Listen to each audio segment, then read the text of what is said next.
Hello mga kayaw-yawers ko dyan. So, panibagong araw, panibagong yaw-yaw na naman. So, for yesterday's video is pag-uusapan naman natin is about problem. Actually, ang problema talaga, dumarating sa atin yan sa mga araw na hindi natin inaasahan. Diba?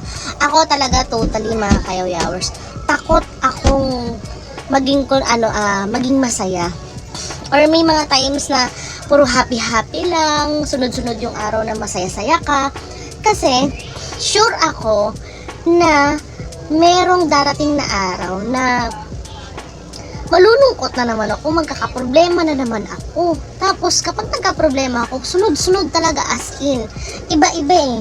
Minsan problema sa trabaho, problema sa negosyo, problema sa bahay, problema sa mga anik-anik. So, ganun yung mga nangyayari sa akin. Minsan pa, may times na pag nagka-customer complain ako, abay, hindi, not just once, not just twice.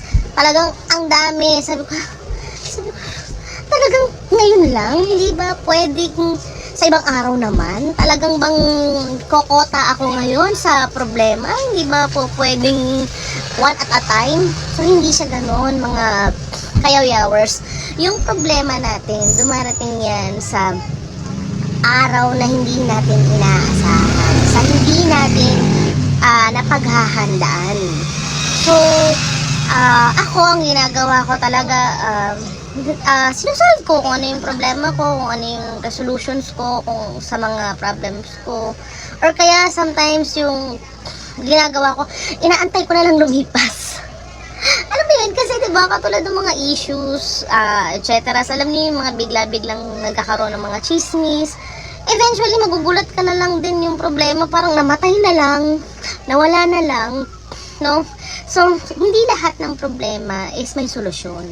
Ibig sabihin lang, matuto tayo na mag-accept, or ang pinakamagandang mindset kapag may problema tayo is isipin na lang natin na yung kini-face natin problem is merong pang mas matinding na kinakaharap ng ibang tao. Ako kasi ganyan eh. Pag may nakikita ako, na-stress ako kasi sabi ko, bakit parang binibigay ko naman yung best ko? Parang kulang. Parang hindi pa rin ako yumayaman. Sinisip ko, tinitignan ko yung iba. Parang mas laki pala yung problema nila. Kaya yun, tingin na lang tayo sa iba na may mas malalang problem para mas ma-inspire tayo na okay lang yan, mas kaya natin yan kaysa compare sa iba. O siya, thank you mga kayaw-yawers!